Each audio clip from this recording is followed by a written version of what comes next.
नमस्कार। सत्यहिंदी.com के इस विशेष प्रोग्राम में, इस खास कार्यक्रम में आपका बहुत बहुत स्वागत है। राम जन्मभूमि का जो शिलान्यास का कार्यक्रम है अयोध्या में 5 अगस्त को होने वाला है, उसके लिए वहां भव्य मंदिर निर्माण की तैयारियां चल रही हैं। प्रधानमंत्री के जाने का कार्यक्रम है और कार्यक्रम को अंतिम रूप दिया जा रहा है।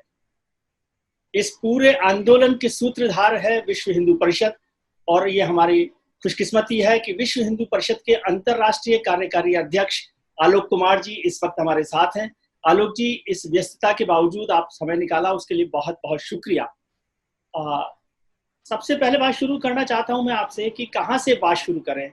1528 से 2020 तक के 500 साल की यात्रा, या 1949 से 2020 तक 5 अगस्त तक की करीब करीब 70 साल की यात्रा, या 1964 में विश्व हिंदू परिषद के गठन से 5 अगस्त तक की यात्रा 60 साल की यात्रा, या फिर 6 दिसंबर 1993 से 2020 28 साल की यात्रा।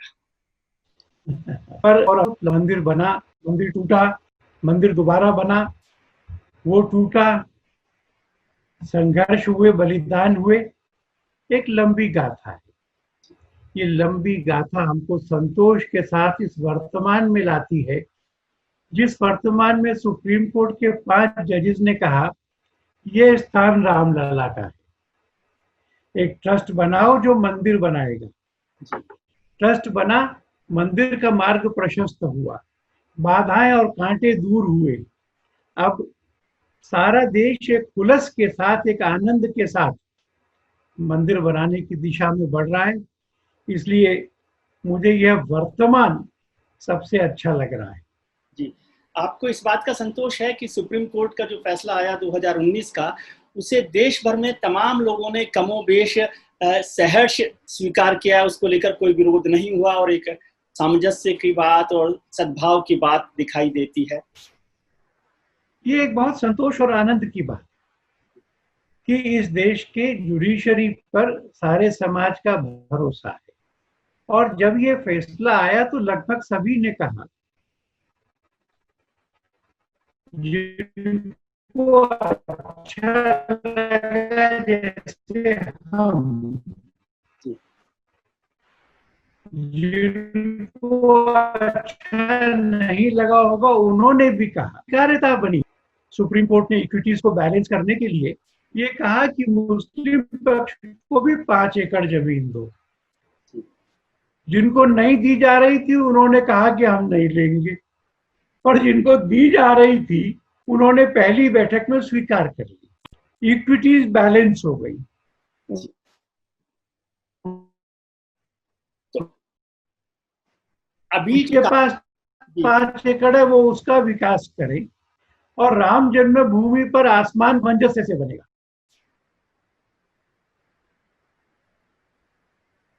तो इसलिए यह आनंद की बात पूरे देश के लिए है। जी, 5 अगस्त का जो कार्यक्रम है, वो कार्यक्रम किस तरह से तय किया गया है कि क्या हो रहा है प्रधानमंत्री जी के पहुंचने का, और जो लोग शामिल हो रहे हैं उसमें किन लोगों को शामिल किया जा रहा है? प्रधानमंत्री राम भक्त है, इस लड़ाई के भी योद्धा रहे। उनके चुनाव के मैनिफेस्टो में इस मंदिर को बनाने की बात थी, और इसलिए वह भी इसके साथ आए। पूरे देश की इच्छा है कि मंदिर बने, इसलिए प्रधानमंत्री के नाते भी आए।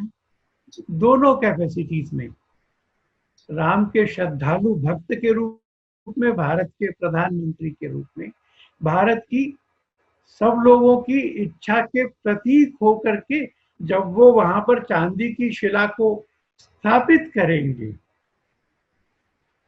तो वो हमारे देश की क्षिति को और विराट को, दोनों को अभिव्यक्त कर रहे होंगे। वो देश के मन को और मन के आनंद को अभिव्यक्त कर रहे होंगे।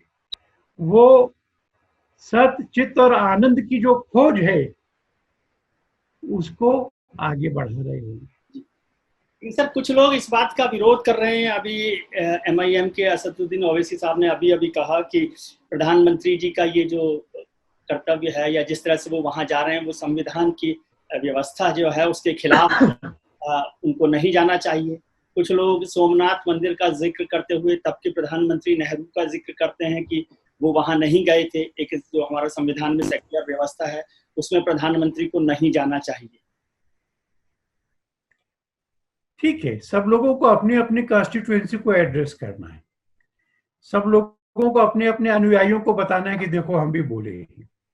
पर जिन्होंने ये बताया कि नेहरू जी नहीं गए थे जी उन्होंने यह क्यों नहीं बताया कि राष्ट्रपति गए थे? जी और अब तो वो सब छप गई हैं, पुस्तकें पुस्तकालय में है कि नेहरू जी ने राष्ट्रपति जी को लिखा कि आप एक सेकुलर देश के राष्ट्रपति हैं, आपको मंदिर के उद्घाटन पे नहीं जाना चाहिए। और राष्ट्रपति जी ने उनको कहा कि जवाहरलाल जी, अगर आपको लगता है कि राष्ट्रपति जी को नहीं जाना चाहिए तो मैं राष्ट्रपति का पद छोड़ने को तैयार हूं, वहां जाऊंगा। नेहरू जी ने बात आगे नहीं बढ़ाई। पर नेहरू जी का जो सेकुलरिज्म का कंसेप्ट था, जो सब धर्मों का निषेध करता था, मैं उससे सहमत नहीं। भारत की धर्मनिरपेक्षता में सब धर्मों का बराबर सेलिब्रेशन होता है, स्वागत होता है। प्रधानमंत्री नेहरू से लेकर के सोनिया जी तक सब लोग प्रतिवर्ष लाल किले के सामने वाली रामलीला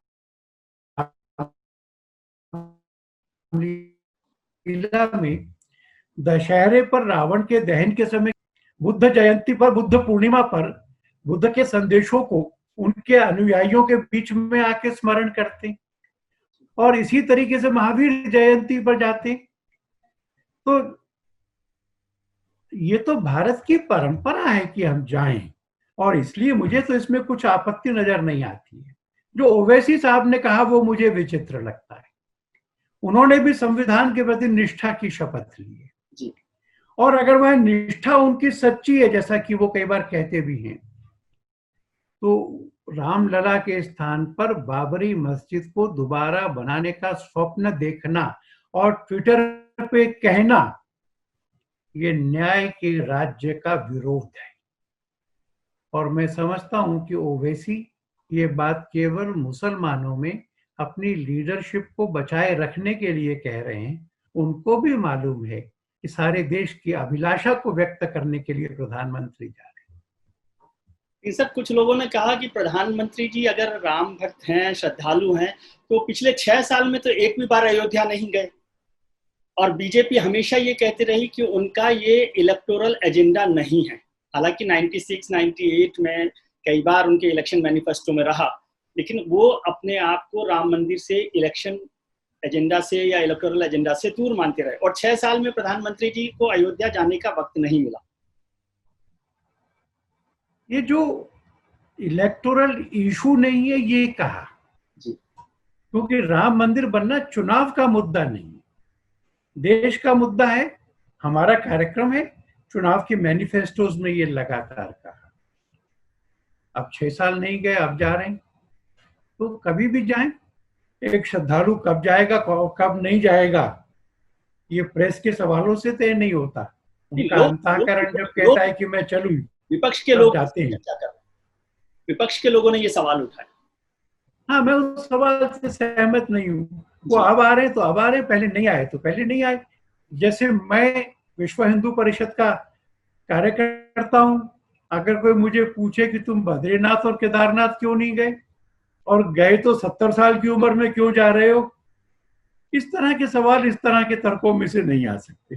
जी सर, जो अभी राम मंदिर के जो भव्य मॉडल आप बना रहे हैं, क्या कुछ लोगों को है कि जो हमारा ओरिजिनल मॉडल था विश्व हिंदू परिषद का, क्या उसमें क्या बदलाव किए गए हैं? क्या जो ओरिजिनल मॉडल था उससे बिल्कुल अलग तरीके का मंदिर निर्माण की बात हो रही है? क्या है आज की तारीख? बिल्कुल अलग होने का सवाल ही नहीं था। 1989 में 3.25 लाख गांवों में कुल मिलाकर 8.25 करोड़ लोगों से हमने संपर्क किया। उन्होंने राम मंदिर के लिए ₹100 हमको दान किया था, 6.25 करोड़ लोगों ने। उस समय हमने उनको मंदिर का चित्र दिया था, और वह चित्र तब से सब कार्यक्रमों में लगता है। तो वो चित्र मंदिर के साथ आइडेंटिफाई हो गया है, वो हृदय में भी अंकित हो गया है। पर जब जिस वातावरण में मंदिर बन रहा है उसमें ऐसा हो रहा है जैसे विश्व के सबसे बड़े तीर्थों में से एक वहां हो जाएगा।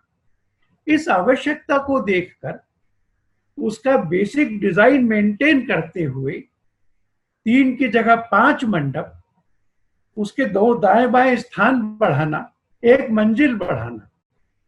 और हम इसलिए भी नया नक्शा नहीं ला सकते कि पुराने मंदिर के 60% खंबे तैयार, इतने वर्षों की मेहनत के साथ में अच्छी कार्य नहीं है, ये नया डिजाइन नहीं है, ये उसका विस्तार है। विस्तार है।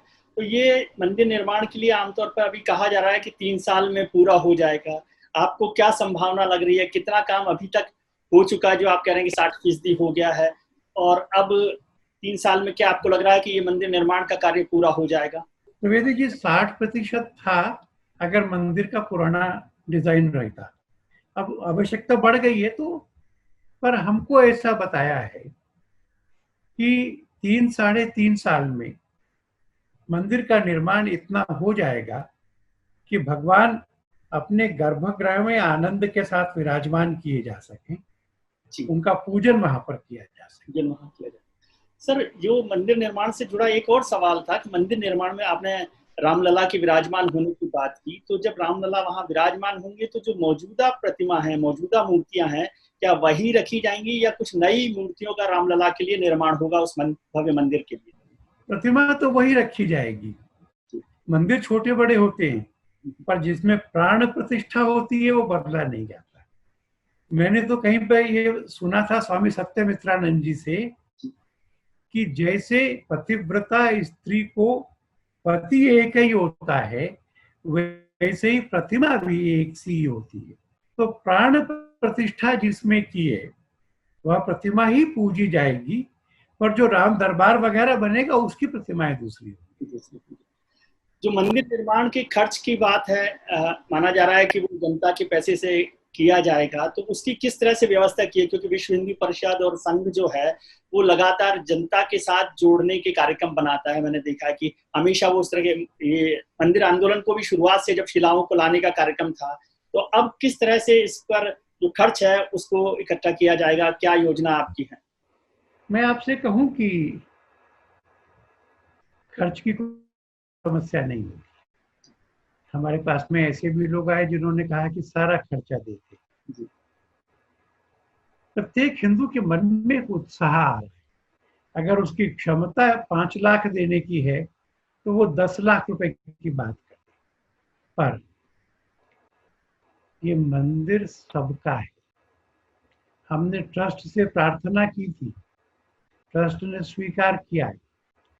जब कोरोना अनुमति देगा तो 4 लाख गांवों में 10 करोड़ परिवारों तक जाएंगे, और प्रत्येक हिंदू परिवार, 10 करोड़ परिवार का मतलब 50 करोड़ हिंदू, 50 करोड़ लोग हो गए। प्रत्येक परिवार पैसा देगा, और जिसने 11 रुपए भी दिए होंगे, जब वो अपनी पत्नी, बच्चे, पोतों के साथ आएगा और वहां पे गर्भगृह के सामने उपस्थित होकर माथा जमीन पे रखेगा, अपने पोते को बोलेगा, बेटा इस मंदिर को बनाने में हमने भी कंट्रीब्यूट किया। यह जो ओनरशिप का भाव है, यह जो इस बात का भाव है कि हमने मिलकर बनाया है, इस भाव को विश्व भर के हिंदुओं तक हम फैलाएं। तो 10 करोड़ का मतलब 50 करोड़ हिंदू परिवारों तक आप पहुंच रहे हैं, तो इसे 10 करोड़ परिवार माने 50 करोड़ लोग, 50 करोड़ लोग हो गए। क्या इसे एक सोशियो पॉलिटिकल मूवमेंट कहा जा सकता? It's a socio-spiritual movement. The political benefits may be there as byproducts. जैसे युद्ध में कुछ इंसिडेंटल चीजें होती हैं, तो अगर बाकी लोगों ने राम का विरोध करना जारी रखा तो हो सकता है कि किसी एक पार्टी को इसका लाभ मिले, और जिन्होंने अपना जनेऊ निकाल के दिखाया, अपना गोत्र बताया, अगर वो सब भी आनंद पूर्वक इस काम में जुटे तो श्रेय सबका होगा, राजनीतिक लाभ नुकसान किसी को नहीं होगा, तय उनको करना है। जी, आपने जनेऊ का जिक्र किया तो बहुत से लोग कह रहे हैं कि जो ये आपने कार्यक्रम रखा है शिलान्यास का, क्या उसमें जनेऊ के लोगों को भी शामिल कर रहे हैं, कुछ और लोगों को भी शामिल कर रहे हैं? तो मुझे सूची नहीं मालूम है, इसलिए मैं नहीं कह सकता कि उनको बुला रही है। कांग्रेस में कुछ लोगों का आजकल कहना है कि विश्व हिंदू परिषद और भारतीय जनता पार्टी पूरे राम मंदिर मूवमेंट को अपने पास जब्त कर लिया, कब्जे में ले लिया है, जबकि राम मंदिर के जितनी महत्वपूर्ण घटनाएं हैं वो कांग्रेस ने की है। 1949 में जब प्रतिमा रखी गई या प्रकट हुई तो उस समय केंद्र में और उत्तर प्रदेश में कांग्रेस की सरकार थी। 1986 को देखें तो 1986 में केंद्र में और उत्तर प्रदेश में कांग्रेस की सरकार थी। 1989 में कांग्रेस की सरकार थी। 1992 में भी जब बाबरी मस्जिद का ढांचा ढहाया गया, ध्वस्त हुआ, तो उस समय भी केंद्र में प्रधानमंत्री नरसिम्हा राव थे, यानी कांग्रेस की सरकार थी। तो उनका कहना है कि साहब सारी बड़ी घटनाएं तो कांग्रेस के राज में हुई और आप जो है सारी क्रेडिट ले रहे हैं। ये जो कांग्रेस के एक बड़े नेता आपने जिक्र किए थे, नरसिम्हा राव, उन्होंने 6 दिसंबर अयोध्या के नाम से एक पुस्तक लिखी है।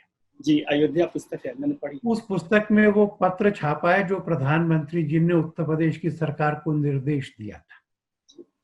वो निर्देश ये नहीं था कि तथ्यों का पता लगाओ, वो निर्देश ये नहीं था कि इन्वेस्टिगेट करो कि मूर्तियां कैसे रखी गई जी, वो निर्देश था कि मूर्तियों को वहां से हटा।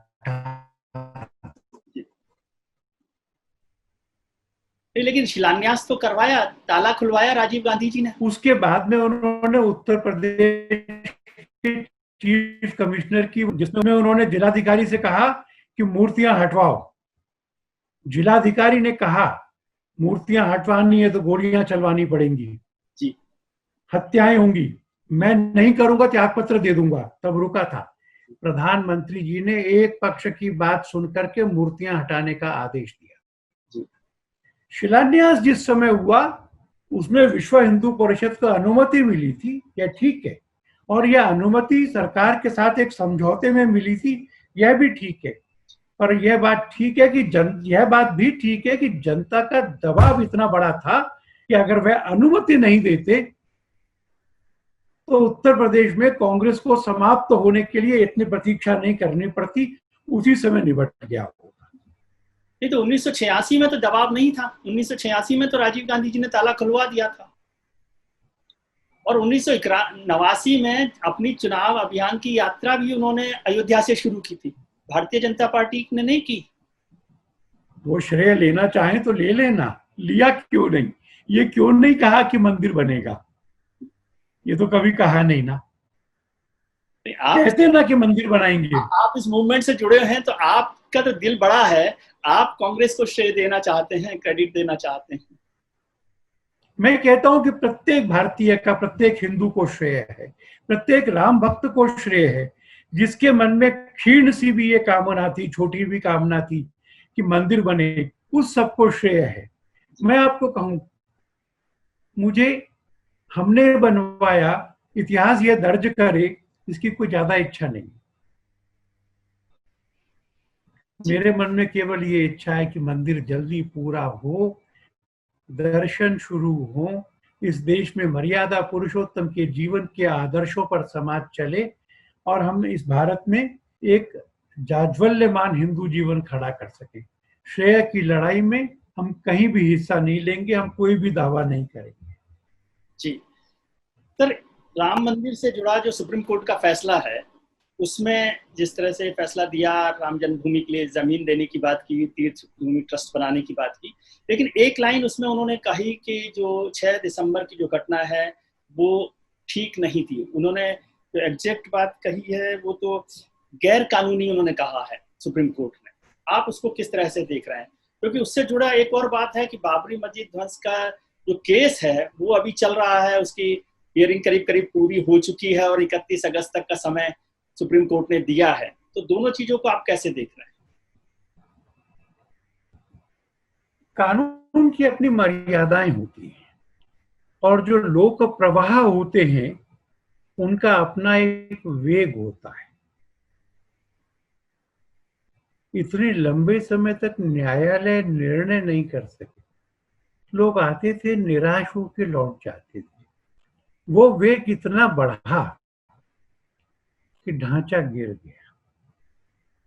मैं सुप्रीम कोर्ट की इंटरप्रिटेशन से अपने आप को सहमत नहीं कर पाता हूँ। मैं सही गलत नहीं कह रहा हूँ। मैं ये मानता हूँ कि यह एक विस्फोट हुआ, जिस विस्फोट को संभालने की क्षमता किसी में नहीं थी उस दिन। पर मैं ये भी मानता हूँ कि वो ढांचा वस्तुतः तो अपमान का ही ढांचा था। ढांचा गिरते वक्त जो लोग थे उसमें कुछ शिव सैनिक भी शामिल थे, ऐसा कहा जाता है। शिवसेना ने इसको स्वीकार भी किया था, बाल ठाकरे साहब ने उस वक्त। आज शिवसेना के जो प्रमुख हैं उद्धव ठाकरे साहब, उनका बयान आपने देखा होगा शिलान्यास को लेकर। उन्होंने कहा कि अब ये सब तो नहीं करना चाहिए, वीडियो कॉन्फ्रेंसिंग के जरिए ये करना चाहिए। हालांकि वो खुद भी पिछले साल जाकर आए थे अयोध्या। तो आप इसको कैसे देख रहे हैं? आपने बाला साहब ठाकरे का जिक्र किया। उस समय उनसे कहा था पत्रकारों ने कि शिव सैनिकों ने तोड़ा है। उन्होंने कहा था कि अगर उन्होंने तोड़ा है तो मुझे उन पे गर्व है। बाला साहब की शिवसेना का ऐसा पतन हो जाएगा ये किसने सोचा। आज तो वो भी स्वर्ग में विचलित हो रहे होंगे। देखिए, भूमि पूजन का मतलब होता है कि जहां मंदिर या भवन बनने वाला है वहां जाकर भूमि माता को छुएं, उनको प्रणाम करें, उनसे आशीर्वाद लें और उनसे क्षमा मांगे, अनुमति मांगे कि माँ माफ करना, भवन बनाने के लिए मुझे आपको खोदना पड़ रहा है। यह काम अगर प्रधानमंत्री अपने कार्यालय से वीडियो कॉन्फ्रेंसिंग से करेंगे तो वो अहंकार माना जाएगा। प्रत्यक्ष तो करना। और फिर हमने तो ये शुरू से अयोध्या में 10 लाख लोग होने वाले थे, हम 150 लोग लेकर जा रहे हैं। कौन सा खतरा है इसमें? अभी सुप्रीम कोर्ट ने कहा कि जगन्नाथ रथ यात्रा नहीं होगी। 2 दिन के बाद पुनर्विचार करके कहा नहीं भाई, परंपरा है ना, तो रथ जाएगा सुभद्रा के घर में। लोगों को रोक लेना कि वो उसमें भाग ना लें, जिससे स्वास्थ्य सुरक्षित रहे। अमरनाथ यात्रा हुई तो रिचुअल्स का पालन करके पूरे देश से वहां के राज्यपाल गुफा पे जाके प्रार्थना करने गए। तो जब सारा देश इस सहजता की ओर लौट रहा है कि रिचुअल्स रहे, अब मैंने सुना है कि वो ईद के मौके पर नियमों में परिवर्तन करके सामूहिक ईद मनाई जाए, इसके बारे में महाविचार हो रहा है। तो हिंदुओं से ये दूरी क्यों बना रहे सरकार बनाए रखने के लिए? मुझे उनके बयान पर शर्म आई।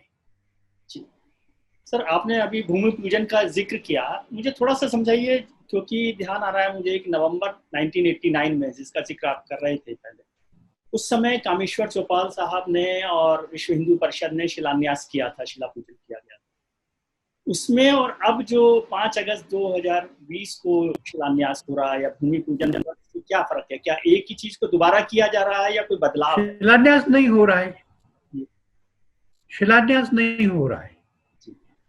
प्रेस ने अपने अपने शब्द इसके लिए ढूंढे। ट्रस्ट ने कहा है मंदिर के निर्माण कार्य का प्रारंभ हो रहा है। शिलान्यास तो कामेश्वर चौपाल कर चुके, मंदिर के निर्माण कार्य का प्रारंभ हो रहा है। उसे ही माना जाएगा शिलान्यास, जो नवंबर वही था। और मैं आपको कहूं कि पहले मैं सोचता था, मैंने चित्र देखे थे, बहुत सारे संत थे, बड़े लोग थे, तो मुझे लगता था कि 5, 8, 10 लोगों ने एक एक ईंटा रखा होगा। बाद में मुझे कहा कि नहीं, सबके आशीर्वाद और अनुमति से अकेले कामेश्वर चौपाल ने रखा था जी। और हमें गौरव है कि हम ऐसा कर पाए। इसलिए शिलान्यास तो वही था, शिलान्यास दोबारा नहीं होगा। शिलान्यास दोबारा नहीं होगा। जब बाबरी मस्जिद केस का जिक्र आप कर रहे थे, उसको मैं देख रहा हूँ कि वो 31 अगस्त को पूरा हो रहा है। उसका मतलब अभी तक संभावना है कि उसका फैसला आ जाएगा। लेकिन जो लोग उसमें शामिल हैं, जिनको चार्जशीट किया गया, क्या आप नहीं समझते, क्योंकि पहले ये बात की जाती रही कि वो एक पॉलिटिकल केस है, पॉलिटिकल वेंडेटा का मामला है। तो जब पिछले 6 साल से 2014 से 2020 हो गया और उत्तर प्रदेश में भी 2017 से बीजेपी की सरकार है, तो उन लोगों के खिलाफ यदि ये पॉलिटिकल केस था तो उसे विड्रॉ नहीं किया गया।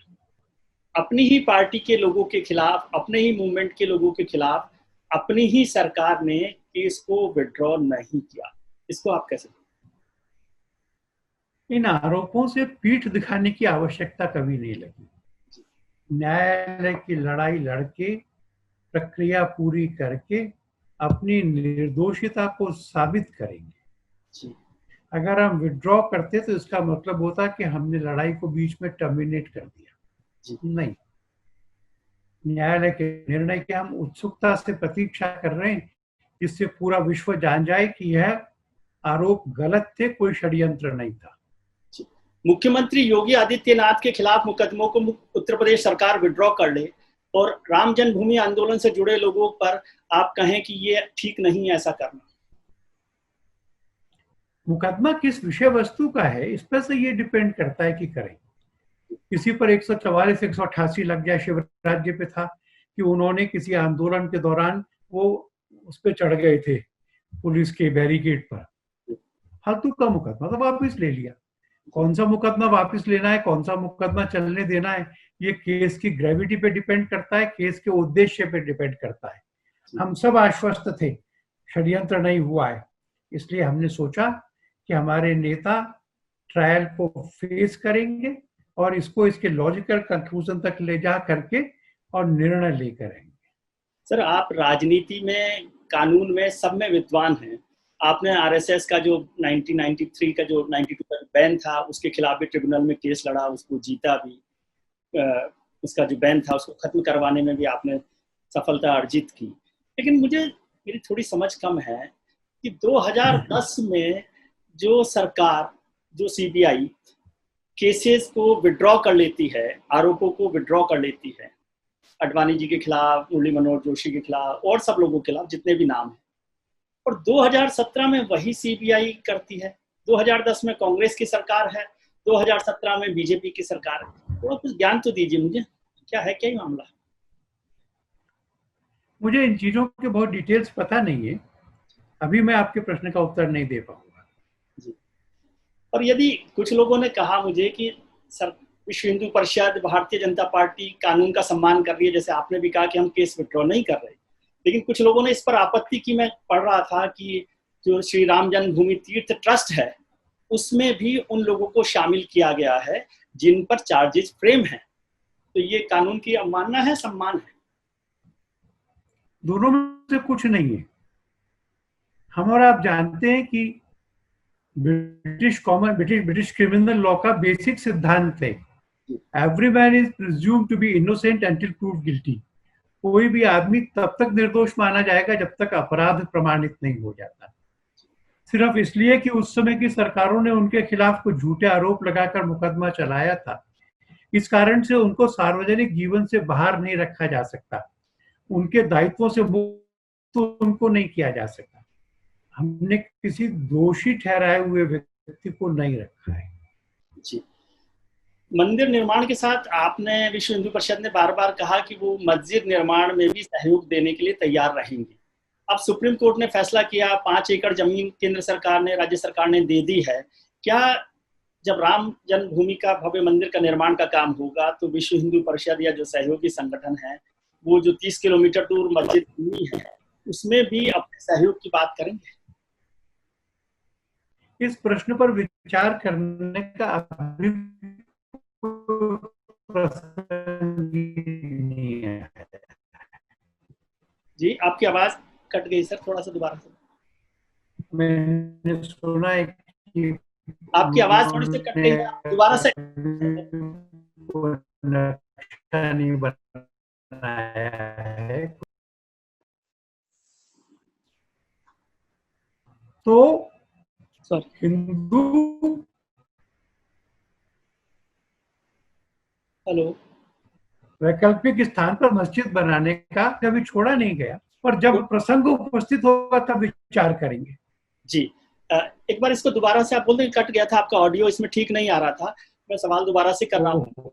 आलोक जी, विश्व हिंदू परिषद और जो लोग हैं वो ये बात करते रहे थे कि जब भी कभी मस्जिद बनाने की बात होगी तो विश्व हिंदू परिषद या जो सहयोगी संगठन है वो उसमें सहयोग देंगे। अभी सरकार ने 5 एकड़ जमीन दे दी है, तो क्या ये माना जाए कि विश्व हिंदू परिषद या आरएसएस या जो और दूसरे संगठन हैं वो मस्जिद निर्माण में सहयोग देकर जो एक सद्भाव है उसको आगे बढ़ाएंगे?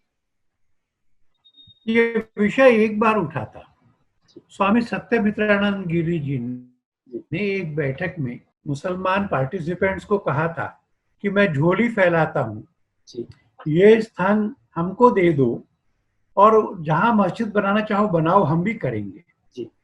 उस प्रस्ताव को वहीं के वहीं शहाबुद्दीन और बाकी लोगों ने रिजेक्ट कर दिया। पर ये सवाल आज उपस्थित नहीं हो रहा है। उन्होंने अभी तक भूमि पर क्या बनेगा इसका नक्शा भी नहीं बनाया है। ऐसा कोई प्रश्न जब उपस्थित होगा तब इस पर विचार करेंगे। राम मंदिर निर्माण का काम शुरू हो गया। भगवान राम के बारे में, रामचरितमानस के बारे में, वाल्मीकि की रामायण में जो सबसे महत्वपूर्ण बात मुझे लगी वो राम और मर्यादा पुरुषोत्तम से बड़ी जो चीज थी वो थी राम राज्य। तो विश्व हिंदू परिषद या आरएसएस, जो कि खासतौर से सांस्कृतिक संगठन के तौर पर राम मंदिर निर्माण के लिए जितनी ताकत से आंदोलन किया, क्या राम राज्य लाने के लिए भी आंदोलन करने की कोशिश करें? मैं सोचता हूँ कि राम मंदिर का निर्माण भी इसलिए हो रहा है कि देश में राम राज्य आए, मर्यादाओं का जीवन आए, हिंदू जीवन अपने आचरण और व्यवहार में प्रकट हो, व्यक्तिगत रूप से भी और सामूहिक रूप से भी। और अगर स्पेसिफिक्स में कहना हो तो छोटे बड़े का भेद समाप्त हो, जाति पाति समाप्त हो, फैमिली वैल्यूज को दोबारा हम स्थापित कर सकें। ये जो गांवों में स्वच्छता का सवाल है, शिक्षा का सवाल है, स्वास्थ्य का सवाल है, रोजगार का सवाल है, इसको उत्तर दें। मैं समझता हूँ वही हमारा मुख्य काम है और हम उसी में पूरी ताकत से जुट जाएंगे। हमने ये कहा था मंदिर का संचालन हम नहीं करेंगे, मंदिर के चढ़ावा हम नहीं लेंगे। हमारा मिशन पूरा हो गया कि मंदिर बनेगा, उसके बाद में ट्रस्ट विचार करे कि कैसे चलाना है। विश्व हिंदू परिषद देश भर में हिंदू जीवन और सेवा, इन दो कामों के लिए अपने को नियुक्त करेगी। विश्व हिंदू परिषद और राष्ट्रीय स्वयंसेवक संघ का हमेशा से देखा है कि वो एक काम खत्म करके दूसरे काम की तरफ बढ़ जाते हैं। एक उसे कहना चाहिए निस्वार्थ भाव से कि जो खत्म हो गया, जैसे आप भी कह रहे हैं कि अब मंदिर निर्माण का काम हो गया, वो लोग देखेंगे ट्रस्ट के लोग। तो इसके आगे क्या? इसके आगे समरसता, इसके आगे गौ संवर्धन, इसके आगे जैविक खेती, इसके आगे शिक्षा, संस्कार, संगठन। एक जो नारा पहले चलता था राम मंदिर आंदोलन के वक्त की, अयोध्या तो झांकी है, मथुरा काशी बाकी है, उस पर भी कोई योजना होगी? अभी झांकी में लगे हैं भाई साहब, और कोई फुर्सत नहीं है।